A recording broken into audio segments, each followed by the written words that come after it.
My name is Phuong. I came to Australia 34 years ago. You can say that I'm a regional boat people. Vietnam War happened for many years and many lives lost. As a little girl, I saw body on the road, or the head hang over the bridge that we have to cross to go to school every day. And that's why about 12 years old, 13. And after the war ended, I was become a young woman and I'm pregnant. Under committed rules, we don't have any freedom. We don't have any freedom at all. We can't go from one village after the other or the city to looking for a job. Extremely hard. It's under tight control, the communist rules, under communist rules. So I was pregnant, and then I feel there's no future for my son, and I don't like to live under communism control. So we make a plan to leave. We're not allowed to leave Vietnam. If you leave Vietnam, you get caught, you're in jail. But a lot of people leave anyway. Some lucky got away, some unlucky get buried at sea, due to rough weather or piracy. But we was lucky.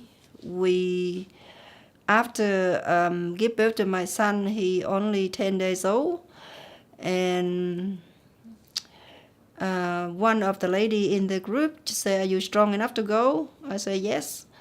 So hold my baby in one arm, and the other arm I got the bag of clothes for both of us, and we went to under her instruction. We went to the small village and we jump in the little dinghy, and then we get under the big boat in the middle of the night, and up we go. The boat was I think only very small boat. 154 people on board. I remember just like sardine, back to back, and extremely rough weather sometimes. Sometimes I say, "Oh my God, we're gonna die," because the wave just right up the top and our boat just down. But for some reason, the wave just go underneath the boat and push it up again, and was like that for hours. And then the weather calm again. So was like that for 5 days and night. But in the middle of that, about day 3 after we left Vietnam, we get chased by pirates, and of course they catch us. We have a little boat and they have a big one with the big engine. So they rob us, everything we got, money, gold, anything is valuable. But we were lucky because that's a good pirate. They give us some water in return. And then a day later, once again. And every time we get chased from pirates, everybody fear the worst, because we heard story that they killed and they kidnapped and they do all sorts of things. But we are extremely lucky with 2 pirates chasing us and cause us, but they do the same thing. They just get what they want to get, and they gave us water, which is very, very important. We run out of water. So, yes, we consider lucky one. They consider we are intruder because we just landed in the island without permission, without visa. So in no time, police came with machine gun, and they roused us up in the coconut plantation, I think. And by then, my newborn, about 2 weeks old. And everybody so happy to reach the land, they jump off. They forgot about me. I say, hey, what about me? So they come back and help me to get myself and my baby. I remember I hold him, I put him up, and the water just like after my neck. So we just half swim, half walk in to the land. Yeah, and the police round us up with machine gun.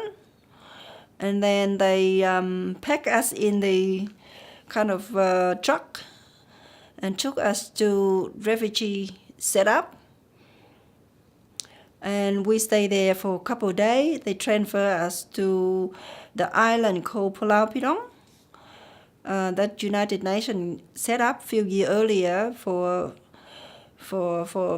people like us.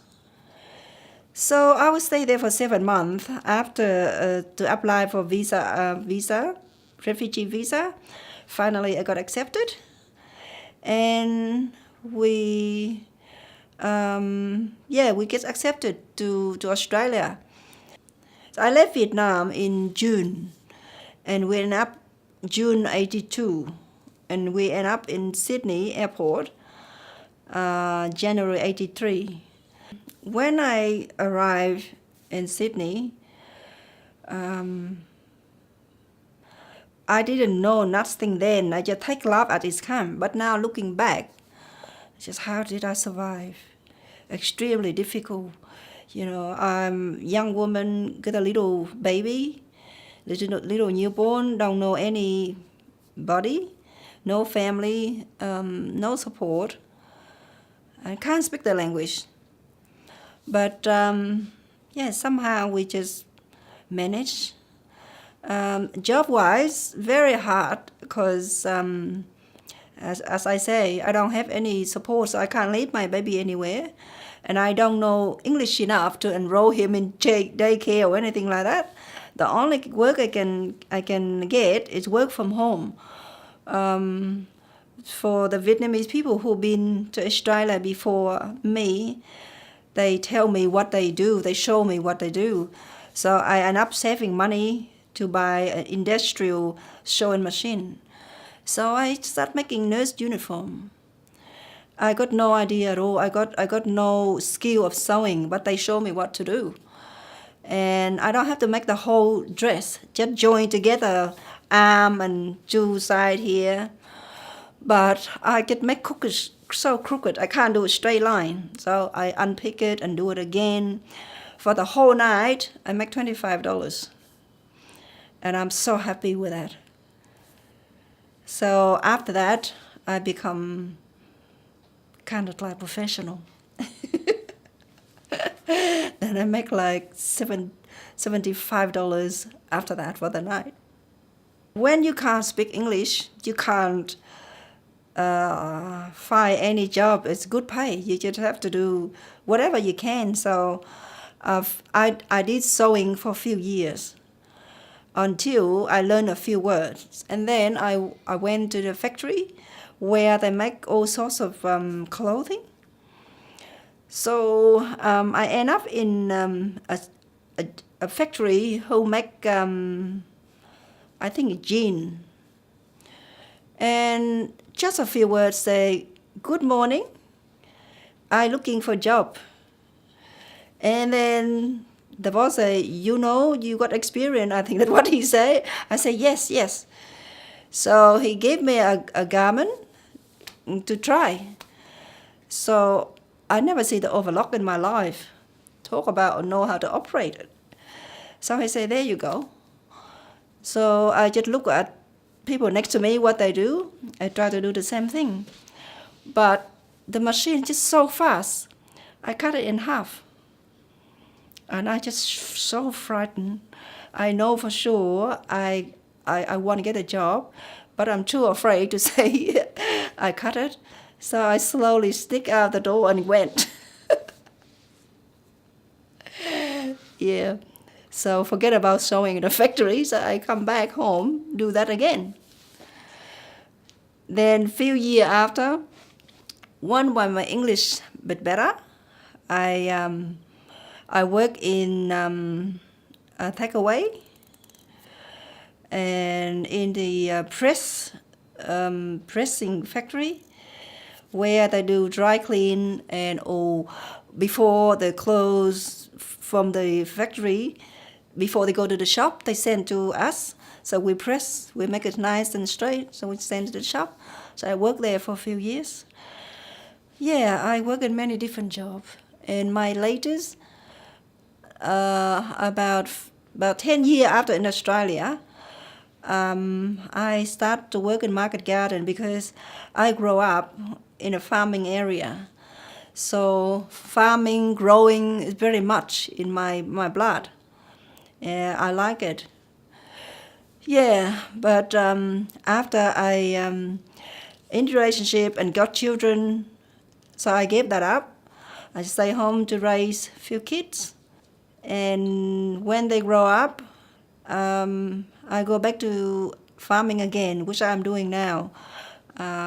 We have hydroponic cucumber farm. Well, I think Australian people very tolerant. I 34 years in Australia. I never have any issue with races or anything like that, except once. But I don't know what make out of that. I don't know it's fun or what or silly thing. But you can take it as a racist, but you can laugh at it. For me, I just choose to laugh at it.